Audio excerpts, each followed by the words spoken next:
ஹரே கிருஷ்ணா. முழுமுதற் கடவுள் பகவான் ஸ்ரீகிருஷ்ணருடைய காரணமற்ற கருணையினால் உங்களது மாலை முரசு தொலைக்காட்சியில் நாம் ஒவ்வொரு வாரமும் பகவத்கீதை படித்துக் கொண்டிருக்கிறோம். நம்ம பகவத்கீதையில வெற்றிகரமா இப்ப 10வது அத்தியாயம் முடிச்சிருக்கிறோம். இன்னைக்கு 11வது அத்தியாயம் ஆரம்பிக்க போறோம். 10வது அத்தியாயம் விபூதி யோகம், கிருஷ்ணருடைய மகிமைகள். கிருஷ்ணருடைய மகிமைகளை பற்றி ரொம்ப தெளிவாக படித்தோம். 11வது அத்தியாயம் விஸ்வரூபம், முழுமுதற் கடவுள் பகவான் ஸ்ரீ கிருஷ்ணருடைய விஸ்வரூபத்தை பற்றி படிக்கப் போகிறோம். முழுமுதற் கடவுள் பகவான் ஸ்ரீ கிருஷ்ணர் இந்த மண்ணுலகிலே அவதரித்து மண்ணுலகிற்கு வந்து அவரே நேராக வந்து கிருஷ்ணரே நேராக இங்கே வந்து நமக்கு தேவையானவற்றையெல்லாம் கிருஷ்ணர் கொடுத்து விட்டார். இப்போதும் நம் கூடவே இருக்கிறார். ஆனால் நம் கூட நம் இதயத்திலே பரமாத்மாவாக கூடியிருக்கிறார் முழுமுதற் கடவுள் பகவான் ஸ்ரீ கிருஷ்ணர். கிருஷ்ணர் எங்கும் நிறைந்திருக்கிறார். நம் கண்களால் பார்க்க முடியாது, அவ்வளவுதான். ஆனால் 5000 வருடங்களுக்கு முன்பு கிருஷ்ணர் இங்கே வந்தபோது அப்பொழுது கண்களால் பார்க்க முடிந்தது, அவ்வளவுதான். ஆனால் இப்போது கிருஷ்ணர் எல்லா இடத்திலும் நிறைந்திருக்கிறார், நம் இதயத்திலே இருக்கிறார், பரமாத்மாவாக இருக்கிறார். கிருஷ்ணர் இல்லாத இடமே கிடையாது. ஜெகதவ்யக்த மூர்த்தினா, அதாவது மயா ததம் இதம் சர்வம் ஜெகதவ்யக்த மூர்த்தினா அப்படின்னு கிருஷ்ணர் சொல்றாரு. அதனால எங்கும் நிறைந்திருக்கும் அந்த முழுமுதற் கடவுள் பகவான் ஸ்ரீ கிருஷ்ணர் அவர் 5000 வருடங்களுக்கு முன்பு அர்ஜுனனுக்கு இந்த பகவத்கீதையை மகாபாரத போர் நடக்கும் பொழுது அங்கே சொல்லிக் கொடுத்த போது அங்கே அர்ஜுனன் கேள்விகளாக கேட்டு கிருஷ்ணரிடம் ரொம்ப பதில்களை பெற்று நமக்கு இப்படிப்பட்ட ஒரு உன்னதமான ஒரு பரம ரகசியத்தை கிருஷ்ணரிடமிருந்து அர்ஜுனன் கேட்டு இந்த அறிவை நமக்கு கிருஷ்ணர் கொடுத்திருக்கிறார். அதாவது இந்த பகவத்கீதையை விட தூய்மையானது என்று எதுவுமே கிடையாது. கிருஷ்ணர் இந்த பகவத்கீதை தூய்மையானது அப்படின்னு சொல்லல, இந்த பகவத்கீதையை விட தூய்மையானது எதுவுமே இல்லை அப்படின்னு சொல்றார். அதாவது நகி ஞானேன சதிர்சம் பவித்ரமிக வித்யதே. இந்த பகவத்கீதைய ஒப்பிடும் பொழுது, சதிர்சம் என்றால் ஒப்பிடும் பொழுது, ஞானேன அப்படின்னா இந்த அறிவு, இந்த பகவத்கீதை அறிவோடு இந்த பகவத்கீதை அறிவோடு ஒப்பிடும் பொழுது நகி ஞானேன சதிர்சம் பவித்ரமிக வித்யதே. பவித்ரம் மிக நா வித்யதே அப்படின்னா இதை விட தூய்மையானது எதுவுமே கிடையாது. இந்த பகவத்கீதை அந்த அளவுக்கு நமது ஆத்மாவை சுத்தப்படுத்துவது, தூய்மைப்படுத்துவது. ராஜவித்யா ராஜகுஹ்யம் பவித்ரம். பவித்ரம் என்றால் தூய்மையானது. அப்படிப்பட்ட அறிவு முழுமுதற் கடவுள் பகவான் ஸ்ரீ கிருஷ்ணரது கருணையினால் நமக்கு நித்தமும் நமக்கு என்ன அப்படின்னா ஒவ்வொரு வாரமும் நீங்க படிச்சுட்டு இருக்கிறீங்க இந்த மாலை முரசு தொலைக்காட்சியில. இந்த பகவத்கீதையை படிக்க படிக்க பகவான் ஸ்ரீகிருஷ்ணருடைய கருணை நமக்கு மேலும் மேலும் கிடைக்கும்.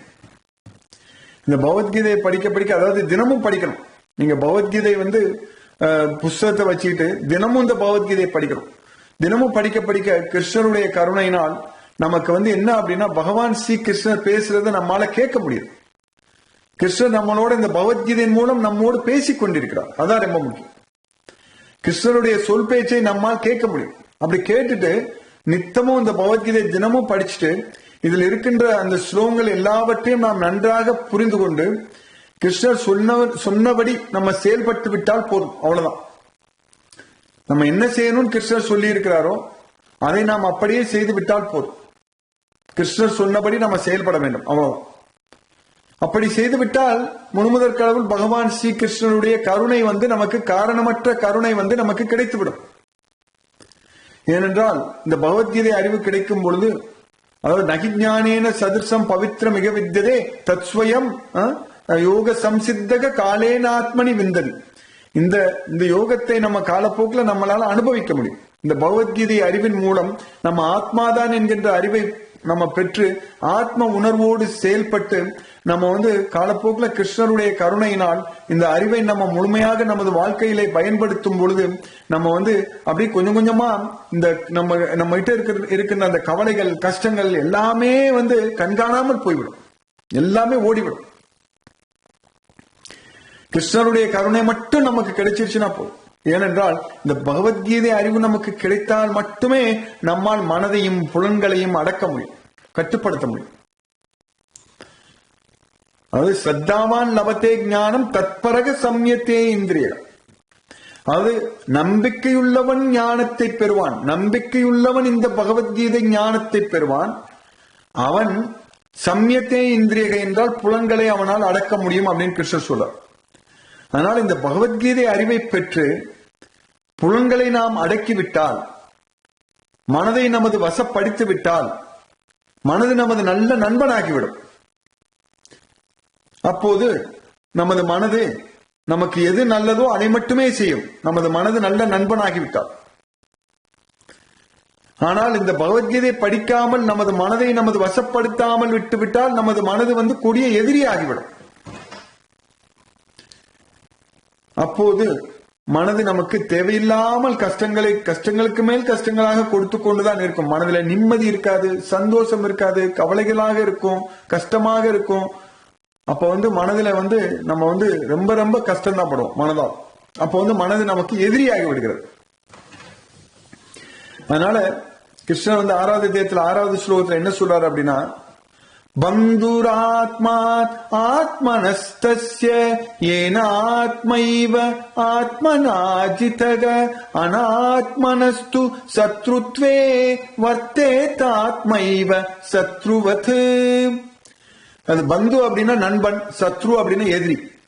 பந்துராத்மா தாத்மனஸ்தஸ்ய ஏனாத்மைவா ஆத்மனஜிதக அப்படின்னா மனதை கட்டுப்படுத்தி விட்டால் அது நமக்கு நல்ல நண்பன். அனாத்மனஸ்து சத்ருத்வே வர்த்தேதாத்மைவ சத்ருவது, கட்டுப்படுத்தாமல் விட்டுவிட்டால் அது நமக்கு கொடிய எதிரி. நம் மனதினை வசப்படுத்தினால் நல்ல நண்பனாய் அது மாறுமே. நம்மை மனதுதான் வசப்படுத்தினால் கூடும் எதிரியாய் அது மாறுமே. நம் மனதினை வசப்படுத்தினால் நல்ல நண்பனாய் அது மாறும். நம்மை மனது வசப்படுத்தினால் கொடும் எதிரியாய் அது மாறும். எது? நமது மனது. அதனால மனதை நம் வசப்படுத்த வேண்டும் என்றால் நம்ம மனதை பகவானின் வசம் கொடுத்து விட வேண்டும். பகவானிடம் அர்ப்பணம் செய்து விட வேண்டும் மனதை. அப்போதுதான் மனதை நம் வசப்படுத்த முடியும். மையற்பித மனோபுத்தி மாமேவைசி அசம்சயா, மனதையும் புத்தியும் எனக்கு அர்ப்பணம் செய்துவிடு, என்னிடம் வந்து விடுவாய், இதில் சந்தேகம் இல்லை அப்படின்னு கிருஷ்ணர் சொல்றார். அதனால மனதையும் புத்தியும் நம்ம கிருஷ்ணரின் வசப்படுத்தி விட்டால், கிருஷ்ணரிடம் அர்ப்பணம் செய்து விட்டால் நம்மால் மனதை நமது வசப்படுத்தி விட முடியும். அதுக்கு எல்லா நேரமும் நம்ம கிருஷ்ணரையே நினைச்சிட்டு இருக்கோம். சர்வேசு காலேசு மாமனுஸ்மரம், எல்லா நேரமும் என்னையவே நினைத்துக் கொண்டிரு அப்படின்னு கிருஷ்ணர் சொல்றார். அப்படி எல்லா நேரமும் நம்ம கிருஷ்ணரையே நினைத்து கொண்டு நம்ம செய்கின்ற செயல்கள் அனைத்தையுமே கிருஷ்ணருக்கு அர்ப்பணமாக செய்து விட்டால் அப்போது நமது மனது கிருஷ்ணரின் வசப்பட்டுவிடும். அப்போது நம் வசப்பட்டுவிடும். அப்போது கிருஷ்ணருடைய காரணமற்ற கருணையை நம்மால் பெற முடியும். அப்படி கிருஷ்ணருடைய கருணை நமக்கு கிடைக்கும் பொழுது பிரசாதம், அதற்கு பேர் தான் பிரசாதம், கிருஷ்ணருடைய கருணை. அப்படி கிருஷ்ணருடைய கருணை நமக்கு கிடைக்கும் பொழுது நம்ம கஷ்டங்கள் எல்லாம் காணாமல் போய்விடும். பிரசாதே சர்வ துக்கானாம் ஹானிர் அஸ்யோபஜாயதே பிரசன்ன சேத்தசோகி ஆசு புத்திர் பரியவதிஸ்ததே. அப்பொழுது நம்ம ரொம்ப பிரசன்ன சேத்தசோகி ஆசு அப்படின்னா பிரசன்ன ஆத்மா, ரொம்ப சந்தோஷமா ரொம்ப நிம்மதியான மனதோடு நம்மளுடைய புத்தி நிலை பெற்று இருக்கும். புத்திர் பரியவதிஸ்தது, இல்லாவிட்டால் புத்தியை தொலைத்து விடுவோம். புத்தி இல்லாத முட்டாள்களாக இவ்வுலகத்திலே வாழ்ந்து கொண்டிருப்போம். அதனால இந்த பகவத்கீதை அறிவு நமக்கு ரொம்ப ரொம்ப முக்கியமான ஒரு அறிவு. 10வது அத்தியாயத்துல அந்த விபூதி யோகத்துல அர்ஜுனன் கிருஷ்ணரிடம் என்ன கேட்டான் என்றால், பூயக கதைய திருப்திர்கி சுண்வத்தோ நாஸ்தி மேயமிர்த்தம், மறுபடியும் உன்னுடைய கதைகளை பற்றி திரும்ப திரும்ப கேட்கிறத தவிர எனக்கு வேறு எதுவுமே அமிர்தம் கிடையாது அப்படின்னு சொல்லிட்டு உன்னுடைய அதாவது விஸ்தரேனாத்மனோ யோகம் விபூதிம் ச ஜனார்தனா பூயக கதைய திருப்திர்கி சுண்வத்தோ நாஸ்தி மேயமிர்த்தம், அதாவது உன்னுடைய விஸ்தாரமான மகிமைகளை என்னிடம் எடுத்து சொல் கிருஷ்ணா அப்படின்னு கேட்டான். அதுக்கு கிருஷ்ணர் எல்லாத்தையும் சொன்னாரு. ஆனா அர்ஜுனன் கிட்ட என்ன சொன்னாரு அப்படின்னா, என்னுடைய மகிமைகளுக்கு எல்லையே கிடையாது, அதில் சிலவற்றை பிரதானமானவற்றை உனக்கு சொல்கிறேன் அப்படின்னு கிருஷ்ணர் சொன்னார். அது ஹந்ததே பிரவக்ஷாமி திவ்யாகி ஆத்ம விபூதயகம் பிராதானியத்தக குருஸ்ரேஷ்டோ நாஸ்தியந்தோ விஸ்தரஸ்யமே அப்படின்னு நம்ம படிச்சோம். ஏனென்றால் என்னுடைய மகிமைகளுக்கு விஸ்தாரமான மகிமைகளுக்கு அளவே இல்லை அப்படின்னு சொல்லிட்டு கடைசி ஸ்லோகத்துல நம்ம 10வது அத்தியாயத்துல 42வது ஸ்லோகத்துல என்ன சொன்னார் அப்படின்னா கிருஷ்ணர் வந்து அதுக்கு முன்னாடி 40வது ஸ்லோகத்துல என்ன சொன்னார் அப்படின்னா நாந்தோஸ்தி மம திவ்யானாம் விபூதினாம் பரந்தபா ஏசதூதே சதக புரோக்தோ விபூதே விஸ்தரோ மயா அப்படின்னு சொன்னார். என்னுடைய திவ்யமான மகிமைகளுக்கு அளவே இல்லை, எல்லையே இல்லை. நான் சொன்னதெல்லாம் உத்தேசமாக சொன்னேன். ஏசதூதே சதக புரோக்தோ, நான் உத்தேசமாக எனது மகிமைகளை உன்னிடம் சொன்னேன் அப்படின்னு சொல்லிட்டு கடைசி ஸ்லோகத்துல 42வது ஸ்லோகத்துல கிருஷ்ணர் என்ன சொன்னார் அப்படின்னா அதவா பகுனை தேன கிஞாதேன தவார்ஜுனா விஷ்டபியாகம் இதம் கிருஷ்ணம் ஏகாம்சேன ஸ்திதோ ஜகத். இதெல்லாம் தெரிஞ்சு என்ன ஆக போகுது அர்ஜுனா, என்னுடைய ஒரு அம்சத்திலேயே நான் இந்த ஜகம் முழுவதையும் வியாபித்து விடுவேன். விஷ்டபியாகம் என்றால் வியாபித்து விடுவேன். நான் இந்த ஜகம் முழுவதையும் ஏகாம் சேனா, எனது ஒரு அம்சத்திலேயே நான் வியாபித்து விடுவேன் அப்படின்னு கிருஷ்ணர் சொன்னார். இப்ப அதுக்கப்புறம் அர்ஜுனன் வந்து இப்ப 11வது அத்தியாயம் முதல் ஸ்லோகத்துல அர்ஜுனன் வந்து கிருஷ்ணர்கிட்ட பேச ஆரம்பிக்கும். அர்ஜுனன் என்ன சொல்றான் அப்படின்னா அர்ஜுன உவாச்சா மதனுக்ரகாய பரமம் குஹ்யம் அத்யாத்ம சம்ஸ்னிதம் யத்வயோக்தம் வசக தேன மோகோயம் விகதோ மமா அப்படிங்கிறான். அதாவது என்ன அப்படின்னா மத அனுகிரகாய, எனக்கு அனுகிரகம் செய்ய, அதான் மதனுகிரகாய எனக்கு அனுகிரகம் செய்ய, மதனுகிரகாய பரமம் குஹ்யம் அப்படின்னா பரம ரகசியம், அதான் பரமம் குஹ்யம்.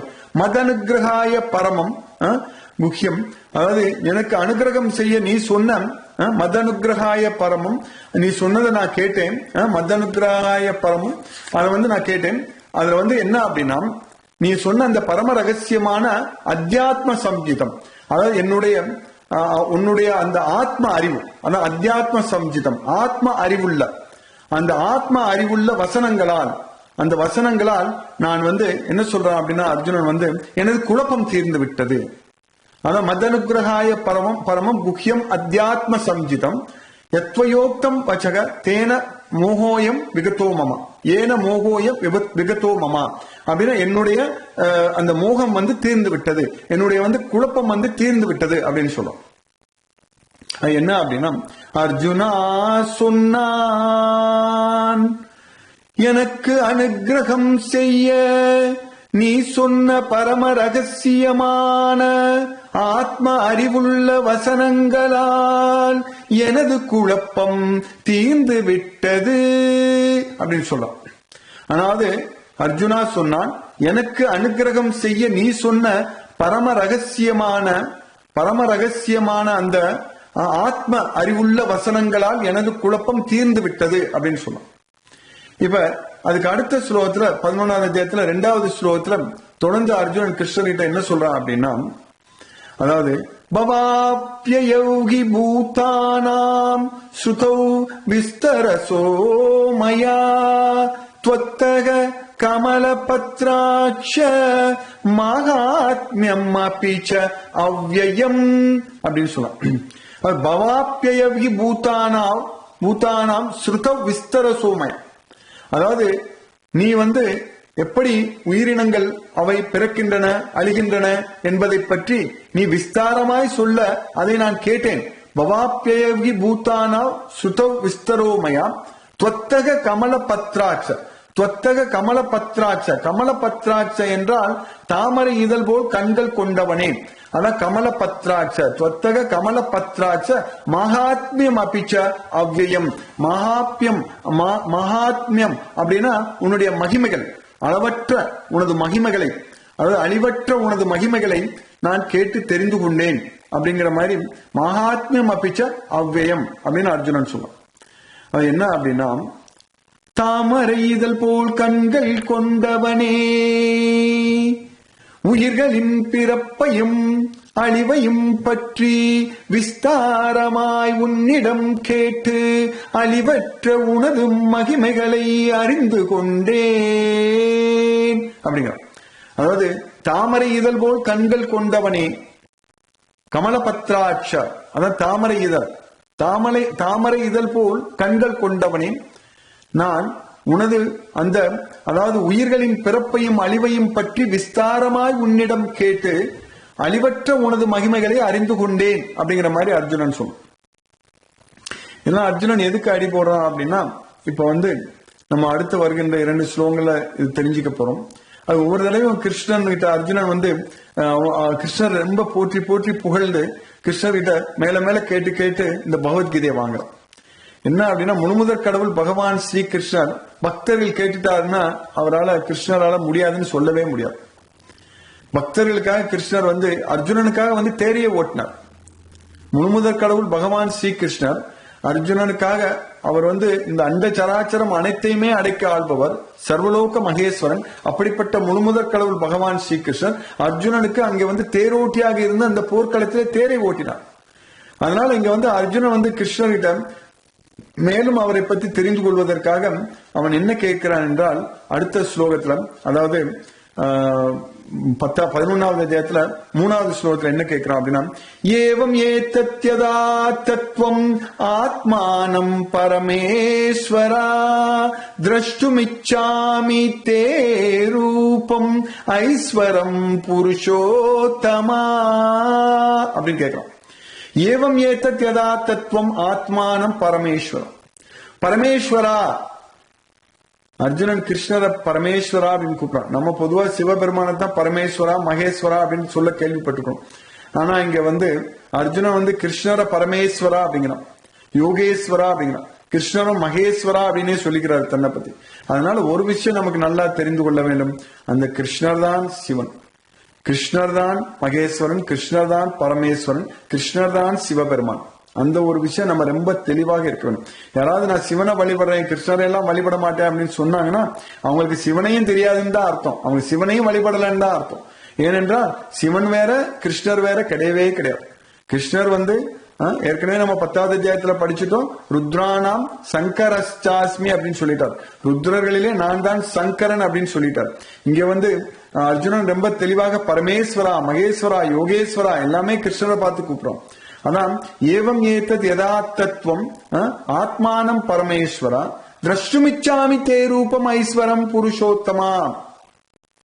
அது உனது அந்த ஐஸ்வர்யமான அந்த விஸ்வரூபத்தை, அதாவது நீ இப்போது எனக்கு விரிவாக சொல்லிக் கொடுத்த நீ விவரித்த விஸ்வரூபத்தை நான் பார்க்க விரும்புகிறேன்.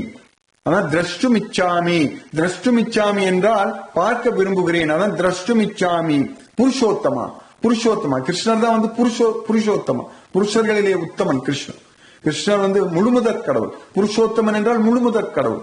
அதனால இங்க அர்ஜுனன் என்ன சொல்றான் அப்படின்னா, பரமேஸ்வரா